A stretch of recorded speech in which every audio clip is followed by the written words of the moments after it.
Un saludo muy cordial, mis queridos hermanos y amigos. Gracias por sintonizar esta serie de conferencias que han de realizarse del 1 al 8 de agosto. Comenzamos hoy. Antes de empezar, queremos hacer lo que vamos a hacer en cada sesión, pedir la bendición del Señor en el estudio de su palabra. Así que les invito con reverencia a meditar sobre esta oración. Padre Celestial, venimos a ti hoy sabiendo que nosotros sabemos muy poco, pero tú eres el autor de la sabiduría. Por eso pedimos tu presencia por medio del Espíritu Santo. Ilumina las mentes, ayúdanos, Señor, a tomar decisiones de seguir tu voluntad. Gracias por todos los que están conectados. Te ruego, Señor, que sea un gran beneficio espiritual cada presentación. Te lo imploramos en el nombre que es sobre todo nombre, el nombre de Jesús. Amén. Les saludo nuevamente, mis queridos hermanos y amigos, en la región sudoccidental de Colombia. Era mi plan ir a Pasto personalmente en estos días, pero lamentablemente se atravesó el coronavirus y por lo tanto estamos haciendo esta serie virtualmente. Quiero extenderle un saludo muy cordial a todos los hermanos y hermanas de la región sudoccidental de Colombia. También un saludo muy cordial a un gran amigo que es ecuatoriano, el otro lado de la frontera, Luis Rendón. Sus dos iglesias aquí en California, la iglesia de Huasco y la iglesia de Delano, están conectados el día de hoy. Un saludo muy cordial también a todos los que están conectados en diferentes partes del mundo. Hoy en día existen muchos conflictos teológicos entre iglesias. ¿A dónde podemos nosotros hallar certeza? ¿A dónde podemos nosotros conseguir lo que Dios quiere que nosotros creamos y practiquemos? Tal vez la mejor respuesta a esta pregunta es que debemos usar el mismo método que usó el Señor Jesucristo. Durante el ministerio de Jesús, Él nunca dijo, yo creo, a mí me parece, o el erudito tal y tal escribió o dijo. El Señor Jesucristo, siempre que entraba en conflicto con los ministros y con los teólogos de su época, usaba un escrito está. Se refería siempre a las escrituras del Antiguo Testamento, porque el Nuevo Testamento no existía en aquella época. El Señor Jesucristo en Mateo el capítulo 13 contó varias parábolas en su propia tierra, en Nazaret. Vamos a leer en cuanto a eso en Mateo 13 y el versículo 53 al 57. Vamos a ver lo que pasó después que Jesús contó esta serie de parábolas. Dice en el versículo 53, y van a ver todos los textos en pantalla: aconteció que cuando terminó Jesús estas parábolas, se fue de allí, y venido a su tierra, les enseñaba en la sinagoga de ellos, de tal manera que se maravillaban y decían, ¿de dónde tiene esta sabiduría y estos milagros? ¿No es este el hijo del carpintero? ¿No se llama su madre María y sus hermanos Jacobo, José, Simón y Judas? ¿No se llama su madre María, fíjense, y sus hermanos Jacobo, José, Simón y Judas? Y tenía hermanas también. ¿No están todas sus hermanas con nosotros? ¿De dónde pues tiene todas estas cosas? Y se escandalizaban de él. Es decir, se maravillaban cuando Jesús enseñaba, porque Jesús nunca asistió a las escuelas teológicas de su época. Vamos a encontrar que estudió las Escrituras por sí mismo. Y luego el pasaje termina con una queja de parte del Señor Jesús, donde declaró, pero Jesús les dijo, no hay profeta sin honra, sino en su propia tierra y en su casa. Porque sus hermanos y sus hermanas no creían tampoco en él. Es decir, ni en su tierra ni en su casa creían que Jesús era el Mesías. a pesar de que admitieron que el Señor Jesucristo enseñaba con autoridad, se maravillaban, pero también dice que se escandalizaban porque no entendían cómo Jesús hablaba con tanta autoridad y sin embargo nunca había estudiado en las escuelas de la época. Ahora, en esta presentación vamos a mirar varios ejemplos de los evangelios a donde Jesús tuvo controversias y conflictos teológicos con los líderes espirituales de la iglesia de la época. Comencemos con el Evangelio según San Juan, el capítulo 7 y el versículo 15. Aquí el Señor Jesucristo está en Jerusalén asistiendo a la fiesta de los tabernáculos. Era una de las fiestas a donde todos los varones mayores de 12 años tenían que ir anualmente. Y Jesús entró al templo y comenzó a enseñar. La reacción fue extraordinaria. Dice en Juan el capítulo 7 y el versículo 15, y se maravillaban los judíos diciendo, ¿cómo sabe este letras sin haber estudiado? ¿Cómo es que tiene tanto poder en su enseñanza si él nunca estudió en las escuelas teológicas de la época? Así que los que estaban presentes fueron y le contaron a los fariseos la autoridad que tenía Jesús en su enseñanza. Así que los fariseos enviaron algunos alguaciles para arrestar a Jesús y traerlo a Jerusalén. Dice, traerlo, mejor dicho, a donde ellos estaban, ante el Sanedrín. En Juan 7, 31 y 32 nos dice esto. Y muchos de la multitud creyeron en él. Y decían, el Cristo cuando venga hará más señales que las que éste hace. Es decir, creían en él, dicen, está haciendo demasiadas señales, este tiene que ser el Mesías. Noten el versículo 32, está hablando de los líderes espirituales. Los fariseos oyeron a la gente que murmuraba de él estas cosas, y los principales sacerdotes y los fariseos enviaron alguaciles para que le prendiesen. Es decir, mandaron una delegación para arrestar a Jesús y traerlo al Sanedrín allí en Jerusalén. En el capítulo 7, 45 y 46 nos relata de cómo regresaron los alguaciles sin Jesús. Dice ahí en los versículos 45 y 46, los alguaciles vinieron a los principales sacerdotes y a los fariseos, es decir, los que los habían enviado, y estos les dijeron, ¿por qué no le habéis traído? Es decir, ¿por qué no le trajeron ustedes? Los mandamos para que lo arrestaran y lo trajeran. Versículo 46. Los alguaciles respondieron, jamás hombre alguno ha hablado como este hombre. Es decir, este hombre tiene una sabiduría incomparable. Nunca hemos oído a un maestro ni entre los fariseos, ni entre los escribas, ni entre los saduceos que enseñe como este hombre enseñe. Ahora, los dirigentes espirituales estaban siempre cuestionando con qué autoridad enseñaba Jesús. Porque Jesús no había estudiado en las escuelas de la época. Jesús no tenía un doctorado.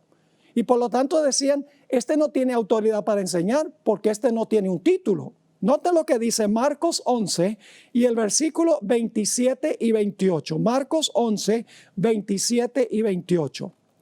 Volvieron entonces a Jerusalén. Y andando él por el templo, vinieron a él los principales sacerdotes, los escribas y los ancianos, es decir, los dirigentes espirituales de la iglesia. Versículo 28, y le dijeron, ¿con qué autoridad haces estas cosas? ¿Y quién te dio autoridad para hacer estas cosas? Queremos saber quién te autorizó que tú enseñaras lo que tú estás enseñando y que tú hagas lo que tú estás haciendo. Está claro que los líderes espirituales creían que solo ellos tenían la autorización para interpretar y enseñar las Escrituras. Y solo ellos podían delegar la oportunidad de enseñar. Hasta donde sepamos, Jesús nunca citó la tradición o los eruditos que tanto les gustaba a los teólogos de su época citar. Nunca defendió sus enseñanzas diciendo me parece, yo creo, o el erudito tal dijo tal cosa. Jesús siempre se mantuvo de acuerdo a lo que estaba escrito en el Antiguo Testamento. El Señor Jesucristo en realidad estudió en su casa. Estudió en la rodilla de su madre. Una escritora ha explicado a dónde obtuvo Jesús su sabiduría. La cita dice, por medio del Espíritu Santo, Dios mismo le dio instrucciones a María sobre cómo criar a su hijo. María le enseñó a Jesús las Escrituras. Noten que le enseñó las Escrituras, quien aprendió a leerlas y estudiarlas por sí mismo.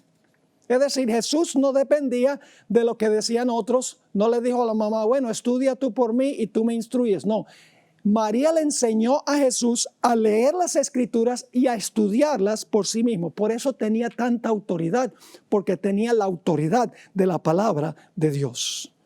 De modo que cuando Jesús defendía sus enseñanzas y prácticas, siempre apelaba a lo que estaba escrito en el Antiguo Testamento. Nunca citó a los eruditos de su época, que supuestamente tenían información que había sido transmitida de generación en generación, de un grupo de rabinos a otro grupo de rabinos hasta la época de Jesús. Miremos por unos momentos la primera visita de Jesús al templo cuando tenía 12 años. La historia está en Lucas, el capítulo 2, y los versículos 41 al 47. Dice así. Iban sus padres todos los años a Jerusalén en la fiesta de la Pascua. Y cuando tuvo 12 años, subieron a Jerusalén conforme a la costumbre de la fiesta. Al regresar ellos, acabada la fiesta, se quedó el niño Jesús en Jerusalén, sin que lo supiesen José y su madre.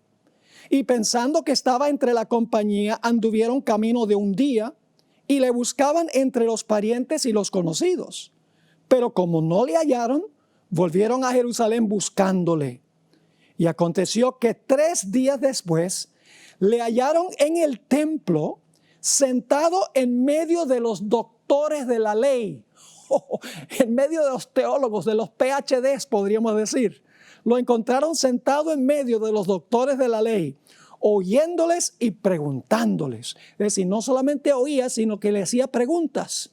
Versículo 47, y todos los que le oían se maravillaban de su inteligencia y de sus respuestas. Le hacía preguntas y si ellos no eran capaces de contestar, él mismo daba las respuestas. En la clásica biografía de Jesús, que se llama El deseado de todas las gentes, encontramos la siguiente descripción del diálogo de Jesús con los teólogos y los expertos de su época. Se encuentra en la página 85 del libro El deseado de todas las gentes. De toda manera gentil y sumisa, Jesús procuraba agradar a aquellos con quienes trataba. Porque era tan gentil y discreto, los escribas y ancianos suponían que aceptaría fácilmente la influencia de su enseñanza. Le instaban a recibir las máximas y tradiciones que habían sido transmitidas desde los antiguos rabinos. Pero él exigía como autoridad la santa palabra escrita. Estaba dispuesto a escuchar toda palabra que procede de la boca de Dios, pero no podía obedecer a lo inventado de los hombres. Jesús parecía conocer las Escrituras de comienzo a fin. ¿Cómo es que Jesús conocía las Escrituras de comienzo a fin? Tiene que ser que las había estudiado por sí mismo. Así que dice, Jesús parecía conocer las Escrituras de comienzo a fin y las presentaba con su verdadero significado. Los rabinos se avergonzaban de ser instruidos por un niño. Sostenían que incumbía a ellos explicar las Escrituras y que a él le tocaba aceptar su interpretación. Se indignaban porque él se oponía a la palabra de ellos. Desde el comienzo Jesús se aferró a las Escrituras y los que estaban presentes se maravillaban de sus preguntas y se maravillaban de sus respuestas, pensando en sí, ¿cómo es que un niño de 12 años conoce las Escrituras al derecho y al revés? Cuando Jesús comenzó su ministerio, nuevamente se enfrentó a Satanás y se enfrentó a Satanás con la palabra de Dios escrita. Vamos a anotar Mateo el capítulo 4 y el versículo 3 al 10. Ahora, lo interesante es que inmediatamente antes que Jesús fuera al desierto para ser tentado del diablo, Jesús se había bautizado en el Jordán. Y cuando Jesús se bautizó, descendió el Espíritu Santo en forma de paloma y se escuchó una voz del cielo que dijo, este es mi Hijo en quien tengo gran contentamiento. Es decir, la voz había dicho categóricamente que Jesús era el Hijo de Dios. Pero ahora viene el maligno en la primera tentación. Y esto está en Mateo el capítulo 4 y comenzando con el versículo 3. Y vino a él el tentador y le dijo, si eres el Hijo de Dios. Y Jesús está pensando, ¿cómo que sí soy Hijo de Dios? Cuando me bauticé yo escuché la voz que dijo, este es mi Hijo. E inmediatamente Jesús reconoció a Satanás porque expresó duda. Así que dice, si eres Hijo de Dios, di que estas piedras se conviertan en pan. Jesús había ayunado 40 días y 40 noches. ¿Cómo le respondió Jesús? Él respondió y dijo, escrito está. Está citando Deuteronomio 8 y el versículo 3. No solo de pan vivirá el hombre, sino de toda palabra que sale de la boca de Dios. Así que Satanás, después de la primera tentación, dice, a este hombre le gusta vivir por un escrito está. Así que le voy a citar la Biblia. En la segunda tentación, que se encuentra registrada en el capítulo 4 y el versículo 5, entonces el diablo le llevó a la santa ciudad y le puso sobre el pináculo del templo y le dijo, sí, nuevamente la duda, si eres Hijo de Dios, échate abajo. Ahora Satanás va a citar la Biblia. Porque escrito está, el Salmo 91, dicho sea de paso, escrito está, a sus ángeles mandará acerca de ti y en sus manos te sostendrán para que no tropieces con tu pie en piedra. Satanás está citando correctamente estos versículos del Salmo 91, pero no está citando completo, solo parcialmente. La parte que él no citó del Salmo 91 omitió las palabras te guardarán en todos tus caminos. Es decir, los ángeles iban a guardar a Jesús en todos sus caminos. La palabra camino significa su conducta. Si Jesús hubiera reclamado la promesa de Dios en desobediencia saltando del templo, no podría haber reclamado la bendición y la protección de Dios, porque no hubiera estado transitando el camino del Señor. Así que Jesús ahora va a corregir a Satanás citando otro versículo de la Biblia. Sigue diciendo en el versículo 7, Jesús le dijo, escrito está también. Y ahora va a citar Deuteronomio 6:16. No tentarás al Señor tu Dios. Es decir, no tientes al Señor tu Dios para que Él cumpla su promesa de protegerme si yo estoy en desobediencia a su voluntad. Así que ahora Satanás lleva a Jesús a un alto monte y le muestra todos los reinos del mundo. Jesús sabía que tenía que morir para conquistar esos reinos.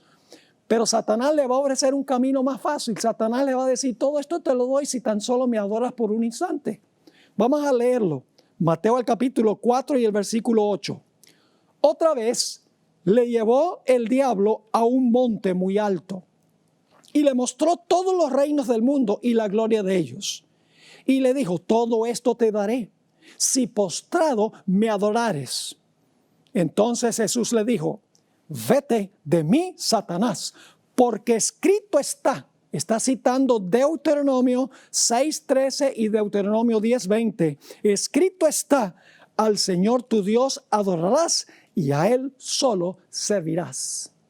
Siempre Jesús usó la palabra escrita como autoridad, nunca tradiciones que supuestamente habían sido transmitidas de generación en generación oralmente y que la gente aceptaba en la época de Jesús. Jesús siempre se aferraba a lo que estaba escrito estudió las palabras de Dios al derecho y al revés y tenía explicaciones para todo lo que le preguntaban.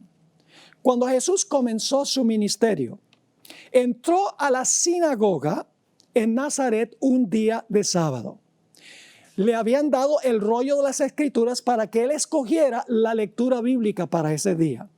Señor Jesucristo abrió el pergamino, la Biblia dice un libro, pero en realidad era un pergamino, y leyó lo que encontramos en Isaías 61 y el versículo 1 y 2. ¿Qué dicen esos versículos?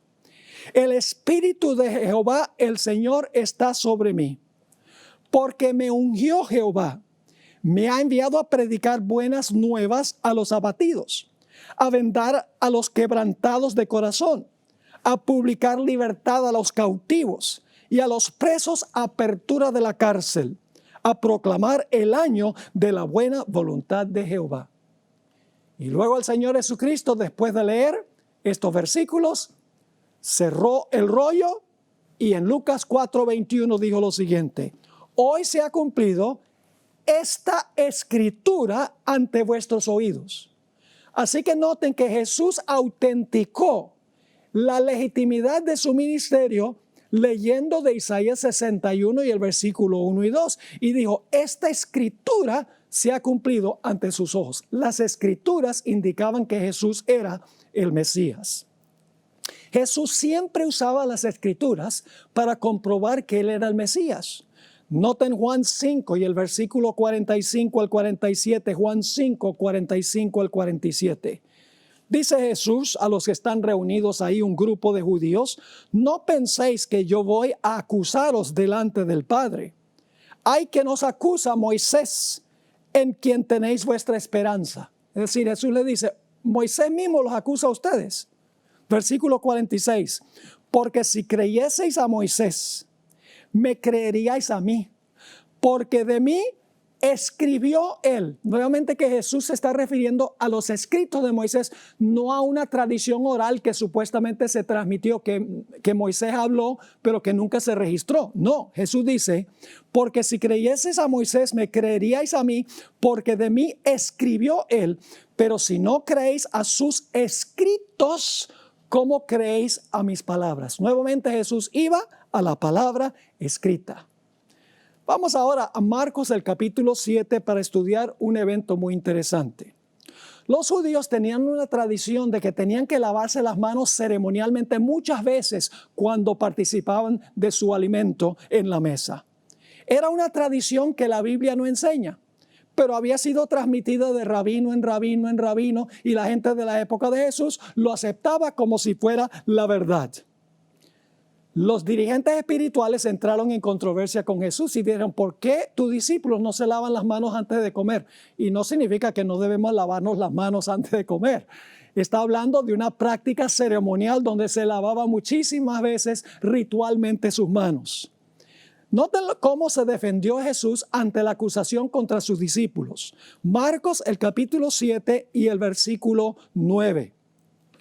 Les decía también, bien invalidáis el mandamiento de Dios para guardar vuestra tradición. Es decir, en vez de obedecer los mandamientos míos, los mandamientos de Dios, ustedes están siguiendo la tradición. Versículo 10. Porque Moisés dijo, honra a tu padre y a tu madre. Aquí Jesús está citando Éxodo 20:12. Es decir, está citando lo que está escrito. Porque Moisés dijo, honra a tu padre y a tu madre. Eso es Éxodo 20:12.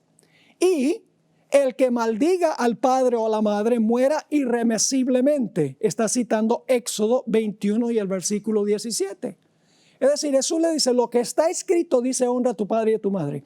Pero ustedes tienen una tradición que contradice el mandamiento escrito. Y ellos están escuchando, ¿cuál será ese mandamiento? ¿Cuál es esa tradición que contradice el mandamiento de Dios? Versículo 11. Pero vosotros decís, basta que diga un hombre al padre o a la madre, es corbán, que quiere decir mi ofrenda a Dios. Todo aquello con que pudiera ayudarte. Y no le dejáis hacer más por su padre o por su madre, invalidando la palabra de Dios con vuestra tradición que habéis transmitido y muchas cosas hacéis semejantes a estas. Lo que está diciendo Jesús es que la ley de Corbán, que significa en realidad dedicado, es que un hijo o una hija podían durante su vida dedicar todo lo que tenían al templo. Y cuando morían, todo lo que tenían llegaba a ser propiedad del templo. Pero durante su vida ellos podían usar todo lo que tenían.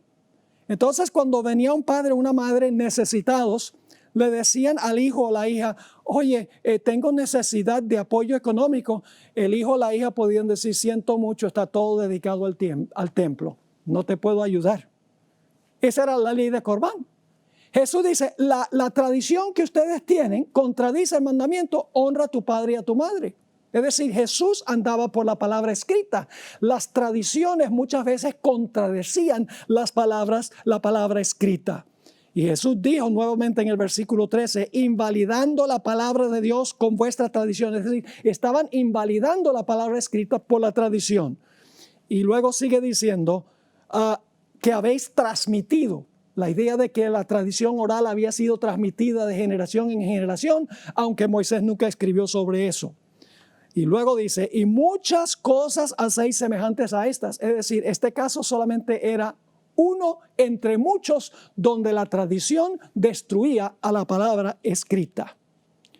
En cierta ocasión vino un erudito a Jesús, un erudito que se autoproclamaba experto en la interpretación de los escritos de Moisés, y le hizo una pregunta capciosa a Jesús. La pregunta se encuentra en Lucas el capítulo 10. ¿Qué necesito hacer para heredar la vida eterna? Esa fue la pregunta. El Señor Jesucristo le hizo una pregunta a la pregunta de este experto en la ley, supuestamente.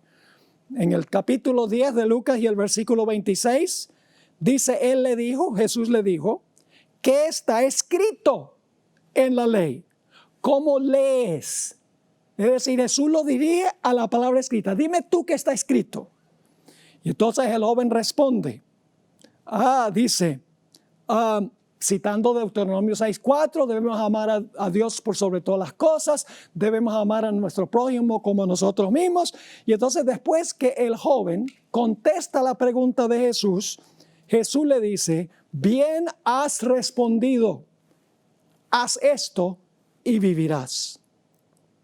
En cierta ocasión los enemigos de Jesús vinieron a él y le dijeron que su palabra no era válida porque era la voz de solo un testigo. El Señor Jesucristo respondió con las Escrituras. En Juan 8 y el versículo 17 y 18 encontramos lo siguiente. Y en vuestra ley, dice Jesús, y ahora se está refiriendo a Deuteronomio 17:6 y 19:15, en vuestra ley está escrito que el testimonio de dos hombres es verdadero. Y ahora Jesús dice, yo soy el que doy testimonio de mí mismo y el Padre que me envió da testimonio de mí. Es decir, somos dos. Yo y mi Padre damos testimonio de que en realidad yo soy enviado de Dios. Pero Jesús se defendió citando las Escrituras. En otra ocasión, los discípulos de Jesús estaban arrancando espigas de un campo en sábado para satisfacer su apetito porque tenían hambre. Y los dirigentes espirituales se quejaron y dijeron, eso no es lícito hacerlo en sábado, arrancar las espigas y quitarle el grano y comérselo.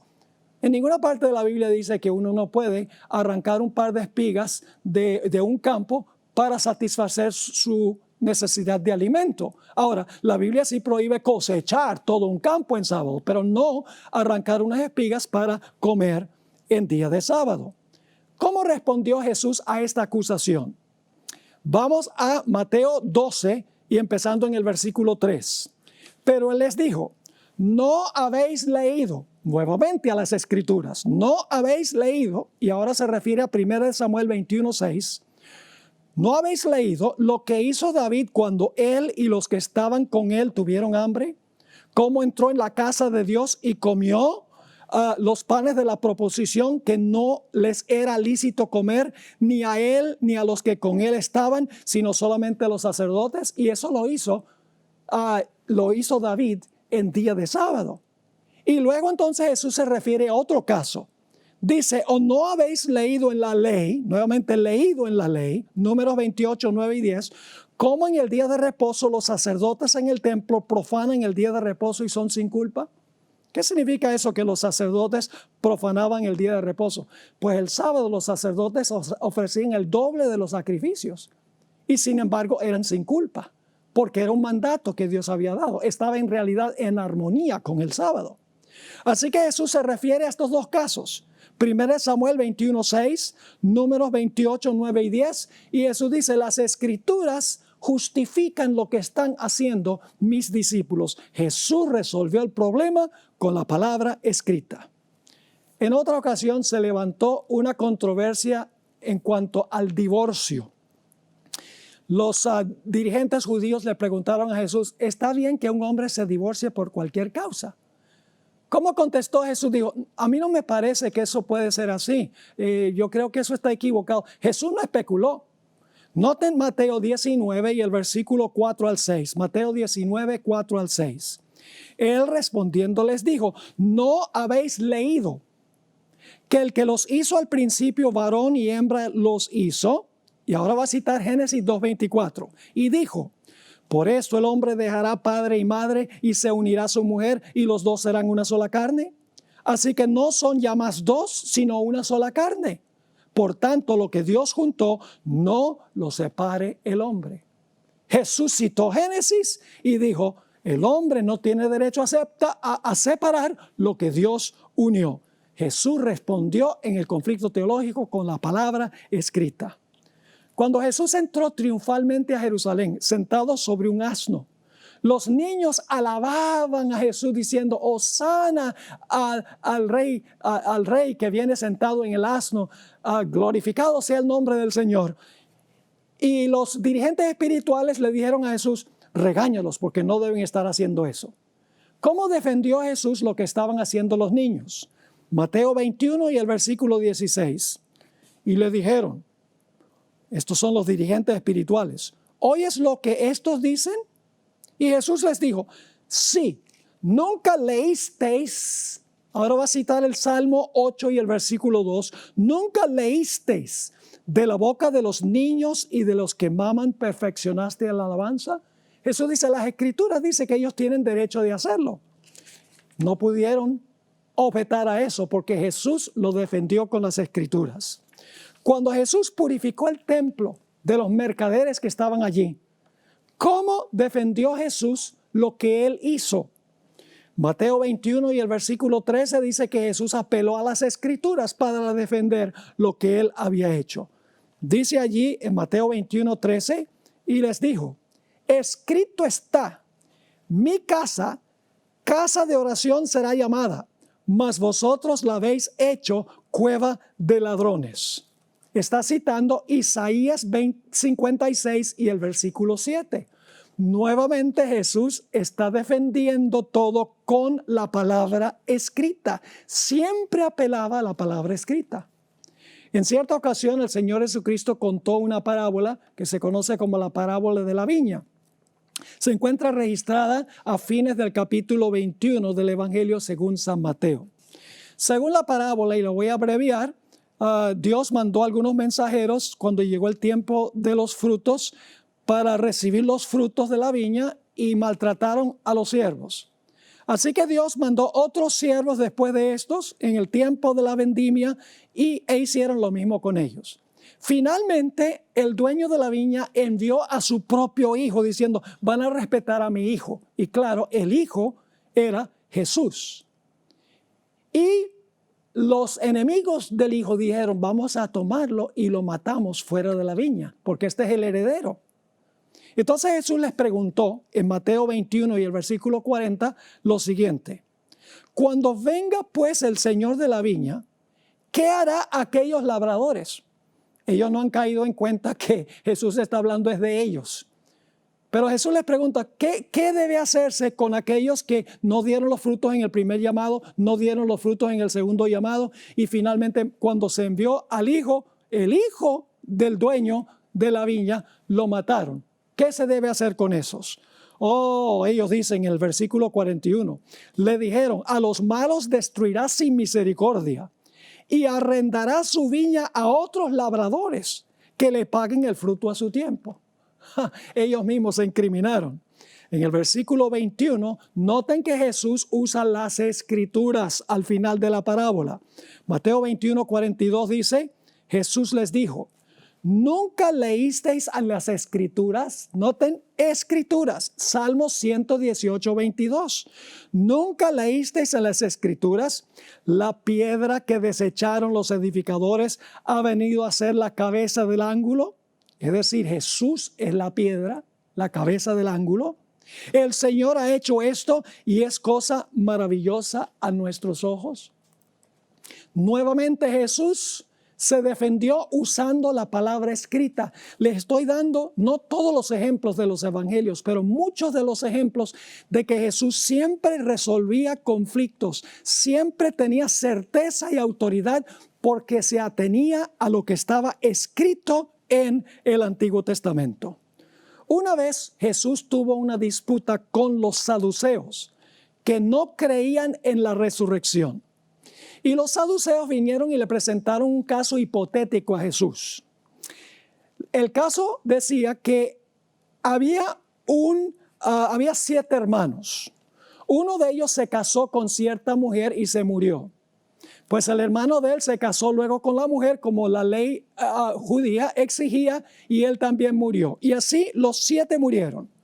Y entonces la pregunta que hicieron a Jesús, capciosa porque ellos no creían en la resurrección, ¿de quién será esposa? ¿De cuál de los 7 será esposa esta mujer en la resurrección?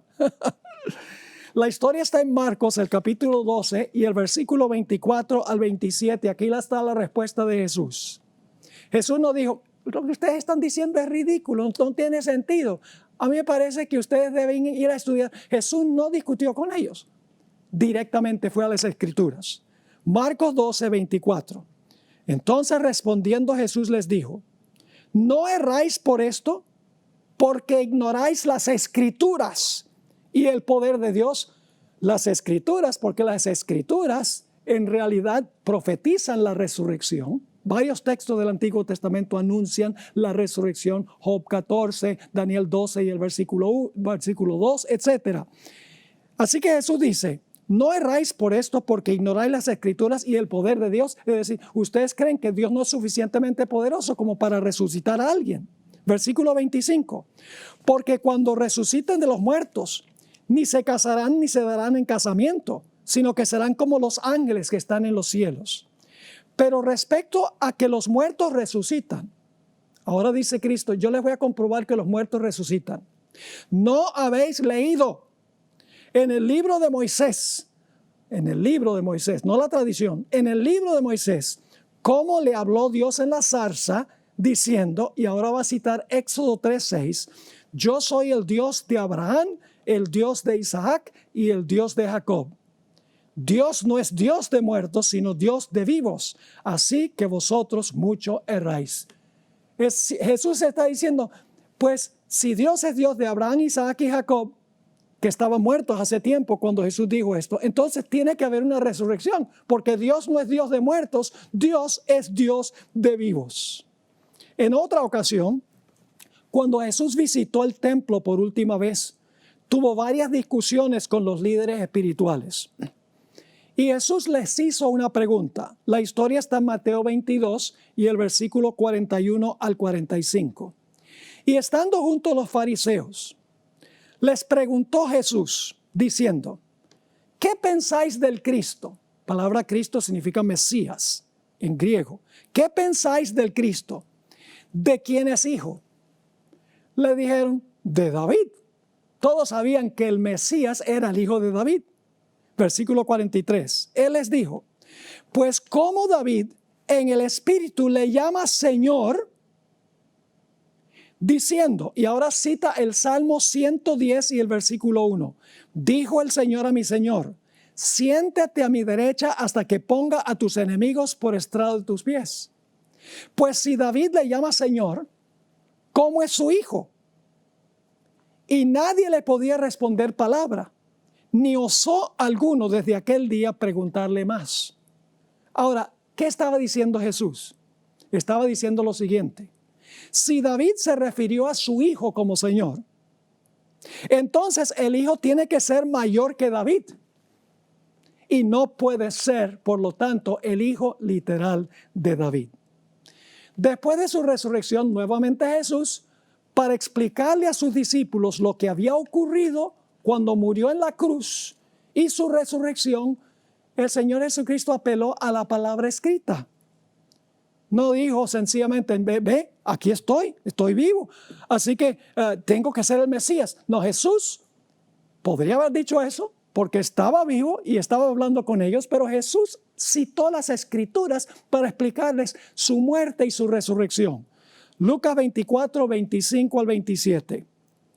Entonces Él les dijo, está hablando a 2 discípulos, no de los 12, pero 2 seguidores que iban camino a Emaús. Entonces Él les dijo, oh insensatos y tardos de corazón para creer todo lo que los profetas han dicho. ¿No era necesario que el Cristo padeciera estas cosas y que entrara en su gloria? Ahora escuchen, y comenzando desde Moisés y siguiendo por todos los profetas, les declaraba en todas las Escrituras lo que de él decían. Estas 3 expresiones, Moisés, profetas y Escrituras, son las 3 divisiones del Antiguo Testamento que tenían los judíos en la época de Jesús. Moisés sería la Torá. Los profetas son los Neviim y las Escrituras son el Ketubim. Es decir, Jesús está hablando de todo el Antiguo Testamento, lo que decían de él. Las Escrituras. Más adelante, esa noche, los discípulos de Emaús regresaron a Jerusalén. Jesús se reunió con los discípulos ahí en el aposento alto. Y en Lucas 24, 44 al 47 encontramos que nuevamente Jesús apela a las Escrituras. Dice en el versículo 44, y les dijo, estas son las palabras que os hablé estando aún con vosotros, que era necesario que se cumpliese todo lo que está escrito de mí en la ley de Moisés, en los profetas y en los salmos. Entonces les abrió el entendimiento para que comprendiesen las Escrituras y les dijo, así está escrito. Y así fue necesario que el Cristo padeciese y resucitase de los muertos al tercer día, y que se predicase en su nombre el arrepentimiento y el perdón de pecados en todas las naciones, comenzando desde Jerusalén. Así que noten, vez tras vez tras vez, Jesús se expresaba con absoluta certidumbre porque Jesús se aferraba a la palabra escrita. ¿Podemos nosotros hoy tener certidumbre de lo que debemos creer y lo que debemos practicar? Claro que sí. ¿A dónde está la certidumbre? ¿En lo que dicen los periódicos? ¿En lo que dice la televisión? ¿En lo que dicen los que han estudiado mucha teología? No digo que está mal escuchar a los que han estudiado teología, pero cada uno de nosotros es responsable de estudiar la palabra por nosotros mismos, para ver si lo que dice la televisión, si lo que dice el periódico, si lo que dice el ministro, si lo que dice el teólogo está en armonía con las Escrituras. Tenemos como Jesús que vivir por un así dice Jehová. En Mateo 7, 24 a 27, el Señor Jesucristo contó una parábola muy bien conocida, la parábola del hombre que construyó su casa sobre la roca y el hombre que construyó su casa sobre la arena. Vamos a leer esa parábola y vamos a ver la interpretación. Cualquiera, pues, que me oye estas palabras y las hace, fíjense, el que oye las palabras de Jesús y las hace, le compararé a un hombre prudente que edificó su casa sobre la roca. ¿Qué significa edificar sobre la roca? Oír las palabras de Jesús y hacer lo que dice Jesús. Dice el versículo 25, descendió lluvia y vinieron ríos y soplaron vientos y golpearon contra aquella casa y no cayó porque estaba fundada sobre la roca, porque la persona había edificado sobre la palabra de Jesús. Luego dice el versículo 26, la otra cara de la moneda, pero cualquiera que me oye estas palabras y no las hace, Le compararé a un hombre insensato que edificó su casa sobre la arena. ¿Qué significa edificar sobre la arena? Oír las palabras de Jesús y no hacerlas.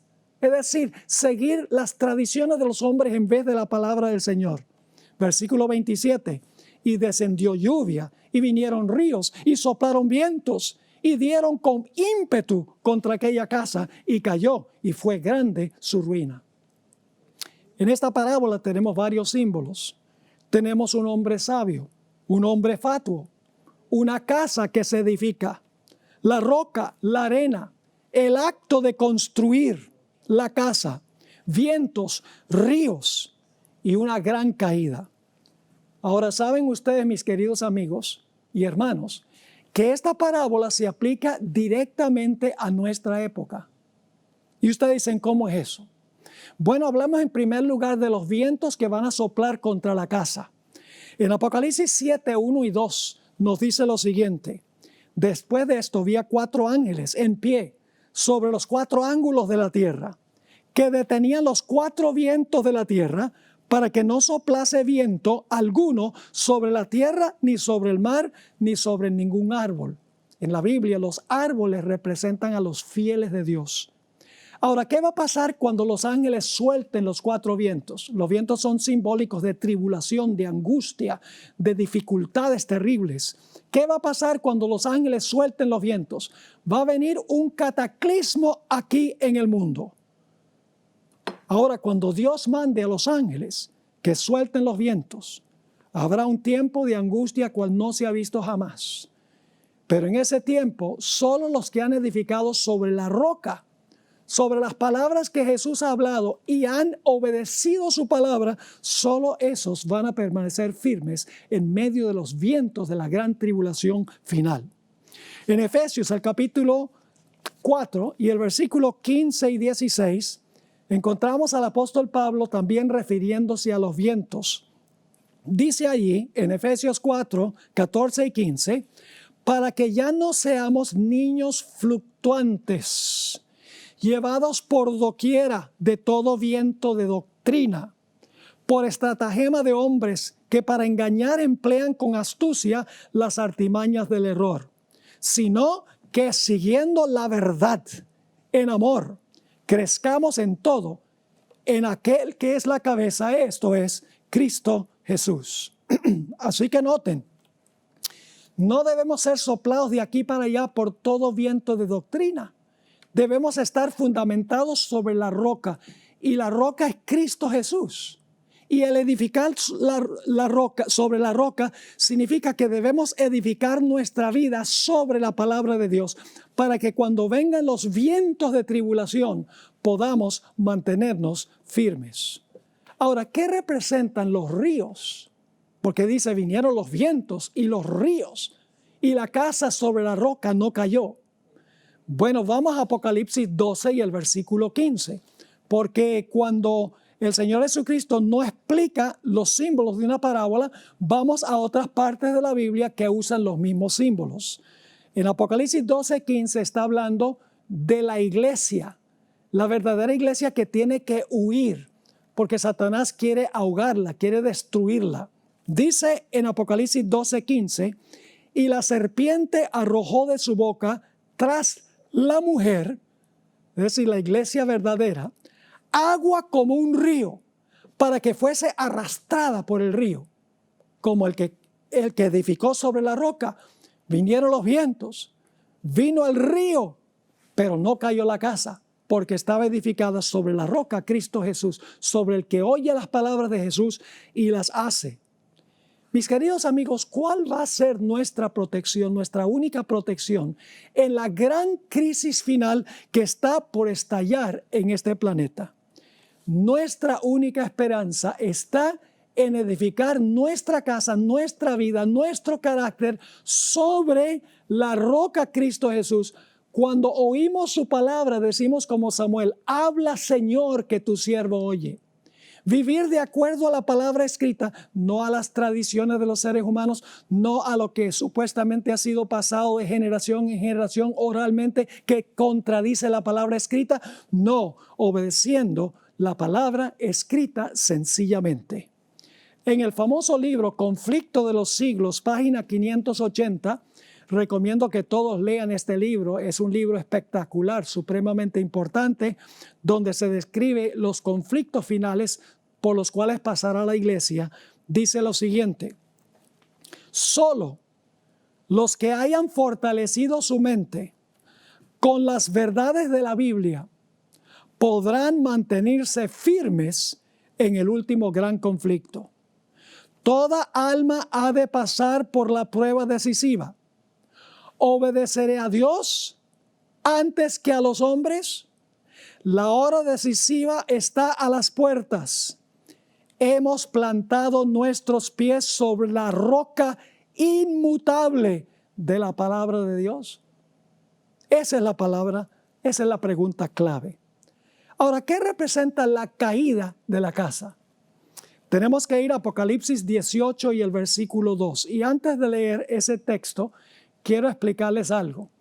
El libro de Apocalipsis habla de la Gran Babilonia.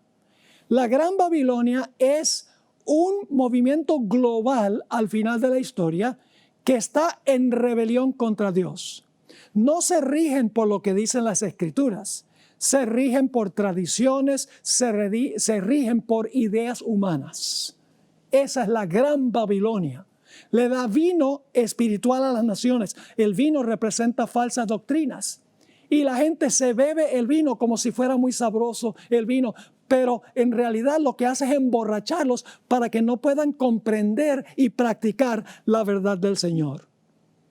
En Apocalipsis 18 y el versículo 2 y el versículo 3, en realidad el versículo 1 y el versículo 2, dice lo que va a suceder con Babilonia. Después de esto, vi a otro ángel descender del cielo con gran poder, y la tierra fue alumbrada con su gloria. Y clamó con voz potente diciendo: ha caído la gran Babilonia, y se ha hecho habitación de demonios, y guarida de todo espíritu inmundo, y albergue de toda ave inmunda y aborrecible. Babilonia representa un sistema global que se basa en la grandeza y las proezas del hombre, en contradicción a la palabra de Dios. Será una experiencia semejante a lo que sucedió en la Torre de Babel. De ahí viene el nombre Babilonia. Ustedes recuerdan que los de la Torre de Babel tenían el propósito de hacer un nombre para ellos, es decir, hacerse famosos. Edificar una torre en rebelión contra Dios. Porque Dios había dicho: no va a haber otro diluvio, se los prometo. Pero ellos dudaron de la promesa de Dios y dijeron: por si acaso, vamos a construir una ciudad y vamos a reunirnos todos en esa ciudad. Dios había dicho: espárzanse por toda la tierra. Ellos dijeron: no, vamos a unirnos. Una civilización en rebelión contra Dios, y vamos a construir una torre que todo el mundo admire la grandeza y las proezas del hombre. Todos sabemos lo que ocurrió finalmente con la Torre de Babel. El Señor Jesucristo hizo un milagro, confundió las lenguas. Babilonia cayó, por así decirlo. Dejaron de construir la torre porque no estaba su proyecto en armonía con los planes de Dios. Ahora quiero que vayamos a nuestro último texto bíblico que vamos a mirar en esta presentación. El Señor Jesucristo, después de contar la historia del hombre que construyó su casa sobre la roca y el hombre que construyó su casa sobre la arena, concluyó con unas palabras muy dicientes. En realidad no son palabras de Jesús, sino son la reacción de la gente a las palabras de Jesús. Dice en Mateo 7 y el versículo 28 y 29. Cuando terminó Jesús estas palabras, la gente se admiraba de su doctrina. ¿La gente qué? Se admiraba de su doctrina. ¿Por qué se admiraba de su doctrina? Dice en el versículo 29, porque les enseñaba como quien tiene ¿qué? Como quien tiene autoridad y no como los escribas. Ahora, ¿quiénes eran los escribas en la época de Jesús? En la época de Jesús, los escribas eran los teólogos de la época. Eran los expertos en interpretar las leyes que estaban escritas en el Antiguo Testamento. Pero los escribas, los teólogos de la época, les encantaba citar las declaraciones de los rabinos que habían venido antes que ellos y de los rabinos que habían venido antes de aquellos. Es decir, su fuente de autoridad era repetir las tradiciones que habían sido pasadas de generación en generación. Eran insípidas. Como hemos visto, en muchos casos contradecían la santa palabra de Dios. Pero el Señor Jesucristo usaba ¿qué como su fuente de autoridad? El Señor Jesucristo usaba la palabra escrita como fuente de autoridad. Por eso dice aquí que la gente se maravillaba cuando Jesús hablaba. Versículo 29 dice, porque les enseñaba como quien tiene autoridad y no como los escribas. Así que en nuestra primera presentación quiero decirles para dónde vamos con esta serie. En esta serie vamos a depender exclusivamente de la sagrada palabra de Dios. No vamos a depender de tradiciones de hombres, de lo que dicen los expertos, de lo que dicen los teólogos, de lo que dicen los ministros. No estoy diciendo que es malo tener ministros y escucharlos, que debemos escuchar a los teólogos, debemos hacerlo. Pero siempre debemos mirar si lo que ellos están enseñando está en armonía con la palabra escrita. Ellos no pueden estudiar por nosotros.